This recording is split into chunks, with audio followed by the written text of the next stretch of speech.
I told y'all I'd be back. What is good, people? Hope we're all doing well. Welcome back to more esports talk. A second Call of Duty story already as we head in slowly to the Atlanta weekend, which guys, I think all of us can speak to, what everyone else is trying to say. I am super excited to see how Atlanta does, how everyone else does at the event as well. The FaZe boys will be back, and we'll probably determine who the actual #1 team is. Now, speaking of teams out there, teams continue to make changes as well. We also talked about, we actually had Nick on the channel a few days back talking about Enable, who has now been benched from that Surge roster, albeit some people not surprised. I would say, myself pretty surprised this early on, but then again, when you have Karma take to a death segment and say that their Dom is okay, they're 4-1 in Dom, but everything else, he called it 50-50, to them making changes, maybe it does make sense if you're going to call your team in most modes a 50-50 shot, and I would say that's pretty generous given their map count as of right now. Enable is now on the bench. We're going to see who fills in his place. He has now come out to speak about, though, his no trade clause and him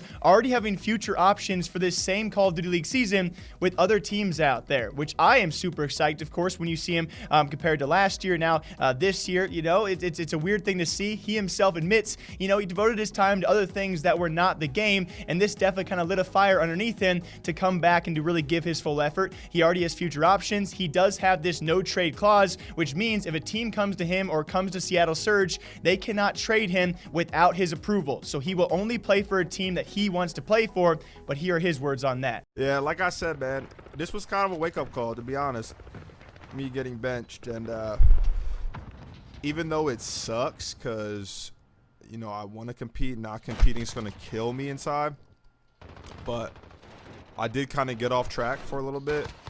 So, and I wasn't putting in as much time as I need to be. So it kind of lit a fire under me, and I'm just gonna grind and see what happens. Like, this is definitely not the end of me playing for this year. At least I hope so. In my mind, it's not. I've already had a couple teams reach out to me, but I'm not gonna make a decision on what I'm gonna do until after LA. I'm pretty sure the trade period is, like, I don't think there's like a period. I think it's the whole year. I could be wrong. And the only way, so I have a no trade clause, so they can only trade me if I agree to it, right? So, like, if they were trying to trade me to a team that I didn't want to go to, I'd just say no. And you guys know I'm a huge personality fan. No matter the results out there, I think any player, especially throughout a season where it's going to take some adapting, given rule changes as we slowly progress through the season, I think anyone can bounce back, Enable being one of them, and I'll always be super psyched to see a great personality like him play for anyone else out there. I think we all can agree that when it comes to the Surge, he was the biggest personality. I know we only base that off walkouts and a few bits of content here and there, but I would love to see where this guy plays in the future, and I do think he will be back on a starting roster sometime this season, or at least I think a lot of us want that to happen. Now, speaking of other changes coming, guys, we do have official rule changes for the Call of Duty League season as we see a couple of weapons maybe hop into the meta. I'm excited to see how this is going to affect a lot of teams out there, right? I think we can call this maybe our first tiny meta shift of the entire season. We will see how teams adapt and what teams are favored by this as new rule changes, guys. We have S&D rounds now going from 2 minutes to 90 seconds, and Dom has now been shortened from 6 minutes to 5 minutes. Thank the Lord. Holy muffins. Every time the broadcast comes on and we go to Dom, I actually go and make food and do something. It's so hard to watch. And this only betters that alongside the broadcast length.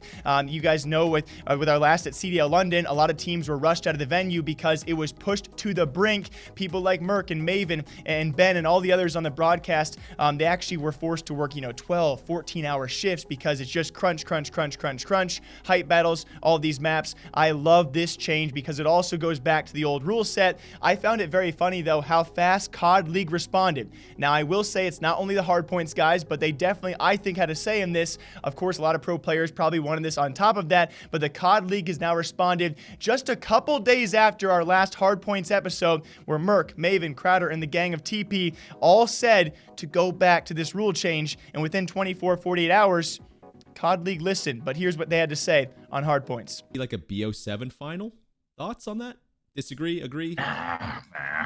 We don't need any more time. Our broadcast was goddamn 12 hours. There's reasons for that, but you take out hype battles over. It's still an 11-hour broadcast. Fair enough. Like, that's just long, man. That's just. I mean, I don't think we need to do anything to add time. I think if anything, right now we need to cut down time. We need to go back to 90-second search and destroy rounds. Dom needs to go to 5-minute rounds. Hardpoint rules can be tweaked. Like, if anything, series are way too goddamn long. Right now. The hardpoint can be tweaked. But I agree with all those points. However, I just think the final needs to be highlighted a little bit more. Personally, so you're saying just the grand final? Just the grand final. Just a talking point. I realize all your points are correct, Clint. I don't know. That's the thought I had when I was watching it. I don't know. Wait, when did Dom become 6-minute sides? That's never been a thing, right? Yeah, This game, right? it's always been 5. Yeah. Oh yeah, the players have done everything they can to make series long as shit. Like everything. Well, I think that's just in game. I don't think That's just that was in game. I don't think players chose that. I'm almost positive they didn't. Oh, I thought that. I assumed that was like a player choice. Yeah. The 2-minute thing, the 2-minute search, I will say with 2-minute search, it is kind of interesting because the offense can sort of play around and make the defense think like, what's happening? Did they pop Deddy? But it's just too long. It really is. It's too long. Like, I think we got to go back to 90 seconds. So again, guys, I'm still super excited. You know, I've been telling my team out there, I wish other esports cared about the drama as much as you COD fans did. I think our channel would be doing pretty well if so. But with that being said, I love covering COD as it is. Enable's going to be playing for maybe a different team sometime this season. Our first big meta change, I would say, is on the horizon. And our first big rule change has now been implemented to bring back some old things I think a lot of us as viewers probably will enjoy seeing, and hopefully it will lengthen the broadcast a bit better, maybe make for some easier times for the talent out there who have to cover 12 hours straight of Call of Duty for 3 days straight. We are slowly approaching Atlanta Phases weekend, and I cannot wait to see what happens then. Until then, guys, breaking down daily COD stories, esports, and gaming stories. Drink your coffee, drink your water. I'll see you back here sometime soon.